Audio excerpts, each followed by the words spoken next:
où est-ce que moi j'étais avec ma mère et mon père? Quelle était ma place? Quelle était la place qu'eux avaient entre eux? Quelle dynamique? Je jetterai la pierre à personne, mais quelle est la dynamique familiale? Comment ça s'est mis en place? Comment tous ces ingrédients se sont mis en place? Tout ça m'a construit. C'est très difficile de se déconstruire. C'est difficile parce qu'on ne nous invite pas à nous déconstruire. On nous invite à nous construire, et surtout à construire ce qu'on voudrait de surcroît.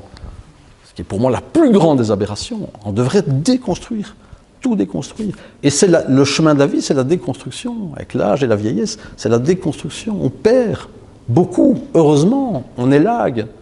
On croit que c'est une perte, mais c'est un gain. C'est un gain fondamental.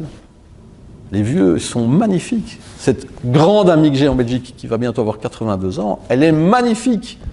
C'est la déconstruction, elle commence à être une vieille dame, mais c'est pas vrai. Je trouve qu'elle a une jeunesse que peu de gens ont. Elle est vivante comme personne. Okay.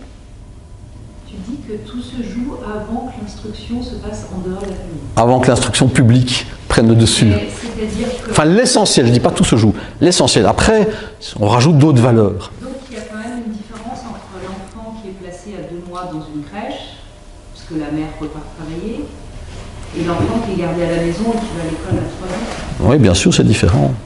En Suisse, quand moi j'ai vécu, dans ma petite enfance en Suisse, j'ai vécu les 5 premières années de ma vie en Suisse, les maternelles, je ne sais pas comment vous appelez ça en France et en Suisse, les maternelles, je crois que ça commençait à 4 ans à l'époque. À 4 ans! Les femmes ne travaillaient pas. Il y a 60 ans, elles s'occupaient de leur enfant jusqu'à 4 ans.